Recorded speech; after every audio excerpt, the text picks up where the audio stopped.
Halo, saya Widya Preni Tambunan. Saya mahasiswa dari jurusan Sistem Informasi kelas SI S2101 Universitas Budi Dharma. Di sini saya akan mempresentasikan soal materi data dan informasi. Yang pertama, data. Pengertian data sendiri merupakan sebuah fakta mentah atau rincian informasi yang belum diolah akal pikiran dari penerima, sehingga data tersebut harus diolah terlebih dahulu menjadi sebuah informasi agar dapat diterima oleh penerima data tersebut.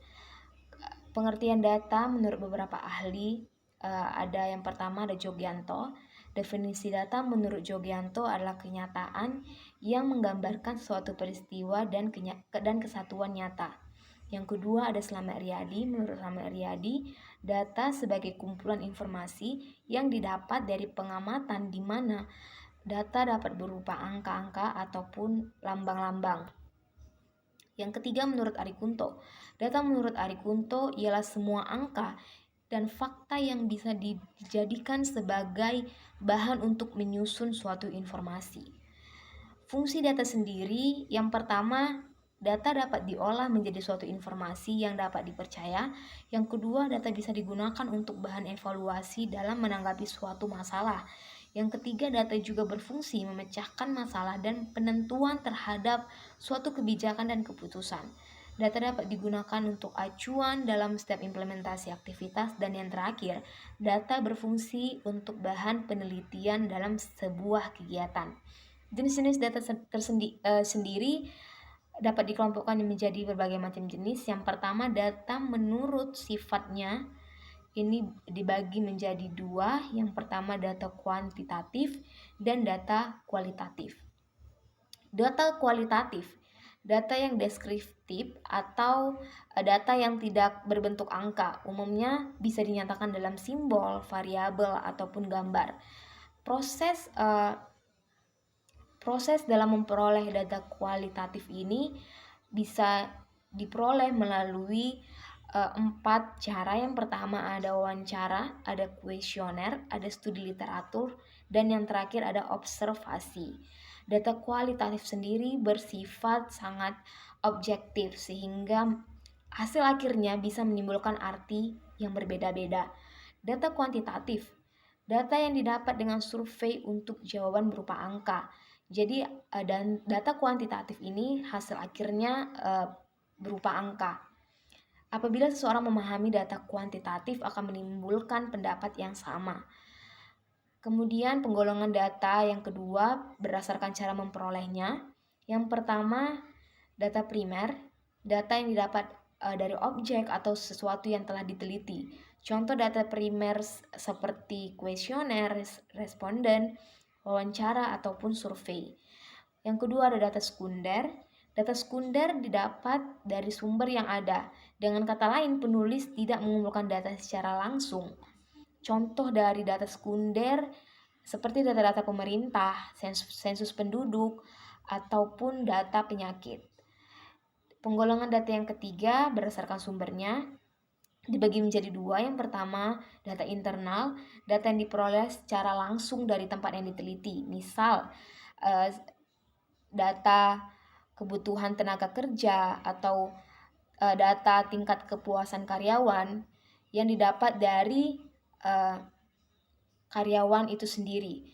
Yang kedua ada data eksternal, data yang didapat dari luar lingkup kerja seperti data penjualan produk ataupun data jumlah siswa di sebuah sekolah. Contoh data.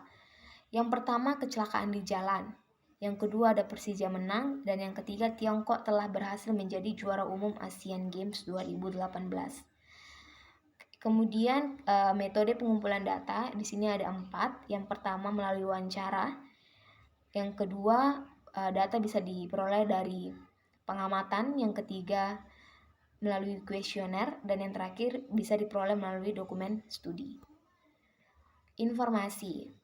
Informasi merupakan hasil dari pengolahan data yang sudah dapat diterima oleh akal pikiran penerima informasi yang nantinya bisa digunakan untuk pengambilan keputusan.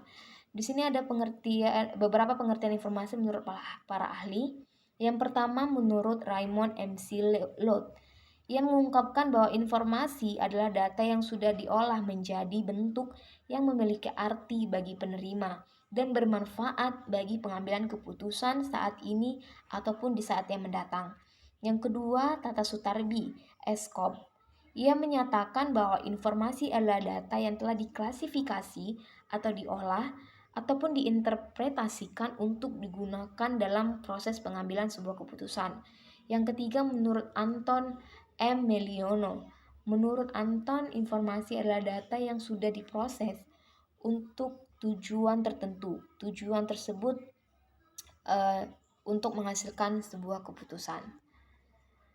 Fungsi informasi ada 3. Yang pertama, meningkatkan pengetahuan dan kemampuan pengguna. Yang kedua adalah mengurangi ketidakpastian dalam proses pengambilan keputusan. Dan yang terakhir adalah menggambarkan keadaan suatu hal atau peristiwa yang terjadi. Jenis-jenis informasi sendiri pada umumnya dibagi menjadi 5. Yang pertama ada informasi berdasarkan fungsi dan kegunaannya. Di sini informasi berdasarkan fungsi dan kegunaannya terbagi menjadi 3. Yang pertama informasi yang menambahkan pengetahuan, misalnya informasi sebuah kejadian atau pendidikan. Itu bisa menambahkan pengetahuan kita. Yang kedua ada informasi yang mengajari pembaca, sebagai contoh misalnya sebuah makalah yang isinya cara memasak atau mungkin sebuah artikel yang berisi tentang bagaimana cara memasak yang baik. Kemudian ada informasi berdasarkan format penyajian, yakni informasi yang dibedakan berdasarkan bentuk penyajian informasinya. Contohnya informasi dalam bentuk tulisan, isinya bisa dalam bentuk kolom, baris, ataupun gambar. Dan jenis informasi yang kedua, informasi berdasarkan format penyajian. Informasi yang berdasarkan bentuk penyajian bisa berbentuk tulisan, teks, gambar, karikatur, foto, ataupun lukisan abstrak. Jenis informasi yang ketiga, informasi berdasarkan lokasi kejadian. Ini informasi yang berdasarkan lokasi kejadian yang sedang berlangsung, di mana kejadian itu berlangsung, baik informasi dari dalam negeri maupun informasi dari luar negeri. Yang jenis informasi yang keempat ada informasi berdasarkan bidang kehidupan. Informasi yang berdasarkan bidang kehidupan, contohnya ada pendidikan, ada gaya hidup, ada olahraga, dan lain-lain. Jenis informasi yang kelima berdasarkan penyampaian. Jenis informasi berdasarkan penyampaian ini terbagi menjadi 4. Yang pertama ada informasi yang disediakan secara berkala, ada yang disediakan secara tiba-tiba, ada yang disediakan setiap saat, ataupun yang diperoleh berdasarkan permintaan. Contoh dari informasi yang pertama, seorang ibu yang sedang membeli sayuran di pasar, ternyata harganya naik. Kemudian ibu pulang ke rumahnya dan memberi tahu ibu-ibu yang lain. Contoh informasi yang kedua, telah terjadi sebuah kecelakaan yang melibatkan sebuah truk dengan sebuah sepeda motor di Jalan Jenderal Sudirman tadi pagi. Contoh informasi yang terakhir, Timnas Indonesia berhasil lolos ke babak semifinal SEA Games 2017 di Malaysia setelah mengalahkan Kamboja dengan skor 2-0. Itu tadi pengertian dari data dan informasi beserta dengan contohnya. Kemudian di sini apa yang membedakan antara data dan juga informasi? Perbedaan data dan informasi kita bisa lihat di sini. Kalau data itu tidak memiliki makna apapun, sedangkan informasi itu memiliki makna tertentu sehingga bisa diterima oleh penerima baik itu penerima informasi ataupun yang mendengarkan. Kemudian yang kedua, data itu berbentuk rincian dan juga segala bentuk pengamatan empiris.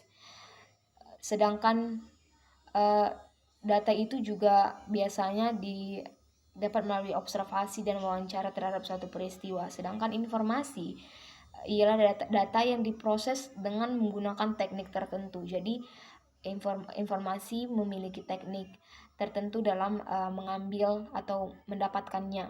Sedangkan data biasanya didapat melalui observasi ataupun wawancara. Dan perbedaan yang ketiga, data bagi orang awam tidak bisa dimengerti maksudnya. Banyak orang yang jika mendapatkan sebuah data itu pengertiannya, arti dari data tersebut itu masih mengambang atau tidak jelas. Sedangkan informasi, jika seseorang membaca informasi, mereka sudah bisa memahami arti dari informasi yang didapat. Sekian presentasi dari saya. Mohon maaf bila ada salah-salah kata ataupun ada penjelasan yang kurang dimengerti. Saya Widya Apriani, terima kasih.